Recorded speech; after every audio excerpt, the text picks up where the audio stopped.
Emily, I know you talk about brand strategy. I want to hear a little bit more about what you do. My name is Emily Enger, and I run a business called Good Enough Book Marketing, where I teach minimalist marketing techniques to overwhelmed authors to try to remove that overwhelm. My business is primarily a newsletter, and I also have available some courses that you can purchase that just teach people how to remove the noise, because marketing can be such a big concept, and to focus on the things that work and that make sense for them as authors. There's so many options for us, right? There is, and pretty soon you're having a career in marketing, which is what my background is, instead of a career as a writer. So that was always my passion, is how do I help writers stay true to the dream that they set out to do, which is to be primarily a writer and not have to go through all the things that I had to learn and all the schooling that I had to do to learn marketing. I'm super curious what you do when you collaborate that is different and how others can maybe implement the way you collaborate. The biggest thing that I do both for myself in my business, but also it's a strategy I try to teach in all of my materials, is what I call be the host. Especially if you're, say, newish in your career, it's hard to land collaborative opportunities. It's hard to find other partners who want to partner with you because there's no incentive for them because you're starting at zero, right? The easiest way to do that is if you're the one who provides the opportunity. And you can do that when you have less to offer. So even before I was in the book marketing space, I used to be the communications director for a nonprofit arts center. And we would have, among the things we offered, we were also a gallery. And so I would have artists who didn't have enough material to do a show for themselves, right? So what would they do is we would do a group event, right? I would say, hey, why don't you try a group show since you don't really have enough art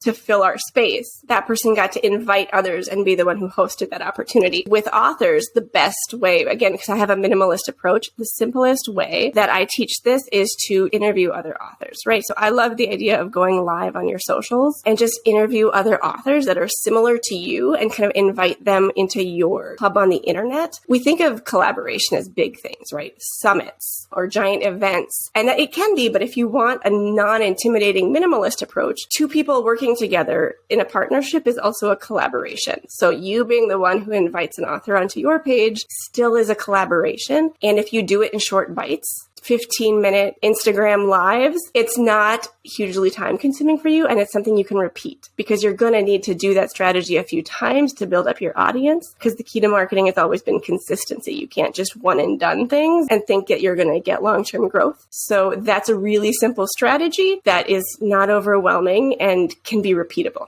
The data for what we see in terms of like the views that your live videos get versus a static post is through the roof. And so if you can do more of those, and then you're not intimidated, like, what do I say when I turn the camera on my face? Well, you're doing an interview. So it kind of does the content for you right there. What kind of problems you see in the collaboration space? What are some ways that we can avoid these problems? The biggest problem I see in the collaborative space is the wrong people collaborating with each other. It's finding the right partners to get together. I see authors talking to people who are too similar to them. Likewise, I see them talking to people who are way too different from them. There's a lot more material out there and explanation out there on why it's important to collaborate with people who are similar to you, because we understand the concept of shared audience. And my audience is not going to be interested in XYZ person that I'm partnering with, or this event that I'm doing, or whatever, if the topic's too different, right? But we don't see a lot of people reminding writers or publishers or whatever you do in the book industry that it's also problematic if people are too similar to you. And what I mean by that is you have to be distinct. Not that you can't have like similar philosophies and stuff like that. Of course you want to do some of that. In the book space, there's a lot of businesses and a lot of authors who do not have a distinct brand. They don't know quite themselves yet. So they don't know how to present themselves. And so they end up not standing out from the crowd, right? So then they come into the collaborative space and, you know, I, Jane Doe, your reader of yours, and I see just a screen of sameness, and I'm not sure who to follow. I'm not sure why I want to follow one person or the other. And more importantly, what happens is, so let's say you collaborated with a bunch of people who are really similar to you. And yes, after every collaboration, you should see a jump in your follow numbers, right? So then you think, yay, success. Look at how wonderful collaboration is. Look at how wonderful shared audiences are. And then you don't realize that a month later, you lose half of them. They unfollow you. And part of the reason that they did that is because they kind of forgot who you were. You weren't distinct enough. They were looking through their feed and they're like, who is this person again? Why did I follow this person again? And I followed the person who followed you probably followed 10 other people. And if they followed 10 other people who all look and teach and sound the same, some of you are getting unfollowed eventually. And so it's important to present yourself and your message distinctly and to understand it's basically branding, what we're talking about at this point, so that when you partner with other people in your sphere, there's something noticeably recognizable about you. The more you're just you, the less of a commodity you are. You're like the only one to go to for that thing. I'm curious who your dream partner is, what makes a dream partner. And this can include their characteristics or their behavior in a collaboration too. I'm really excited. This is a really exciting week for me. I actually just been emailing back and forth with somebody who is like a bucket list collaboration dream partner of mine.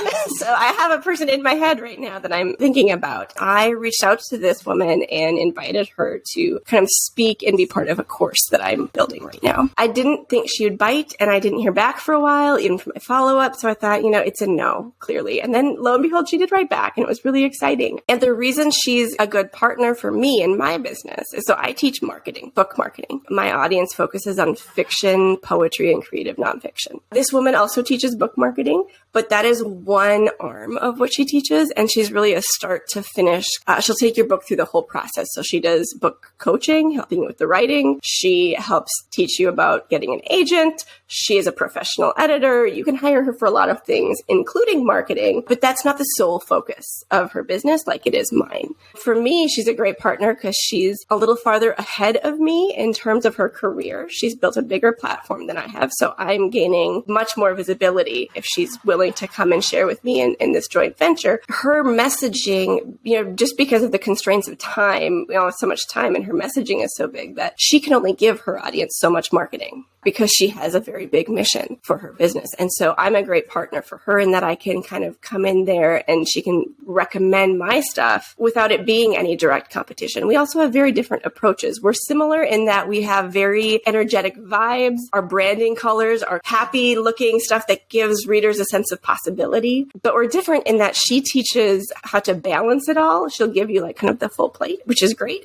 And I teach minimalist marketing, so I teach that you shouldn't have to do it all. So we have a very different approach. We don't dismiss each other's approach. We respect each other. We know we're different cups of tea for different personality types. And that's what makes us distinct. Do you think that's an important part of these big collaborations, the result in sales? Yeah, I think especially in the bigger sphere, once you get to a certain point of your career, it becomes financially not feasible to give up so much of your time without being compensated. So I do think that a little compensation certainly helps a lot. Affiliate marketing has helped a lot with that too. That's a way that hosts can do that and still be able to afford it. We need to value people's time as much as we can. And I've been in the arts scene for a long time, not just with the books, but, I've been in the visual arts, a little bit in music. We chronically just never get paid our value, including with each other because we can't afford to, because just the way the arts work, there's not a perfect business model. I see like monetary value in what you're giving me. It's important in respect. And it's important if we want our industry to be able to do that, it means we have to do it too.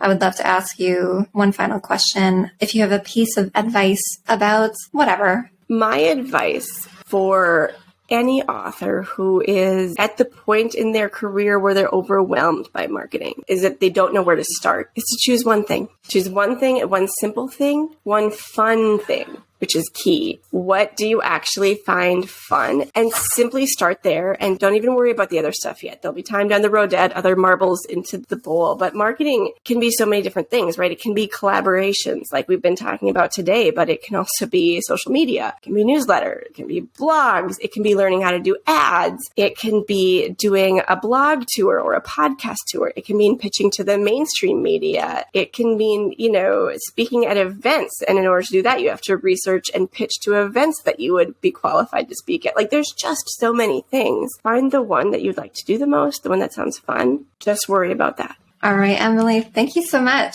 I'm going to stop recording so we can keep talking. Take this. Thanks, Jess. All right, thank you.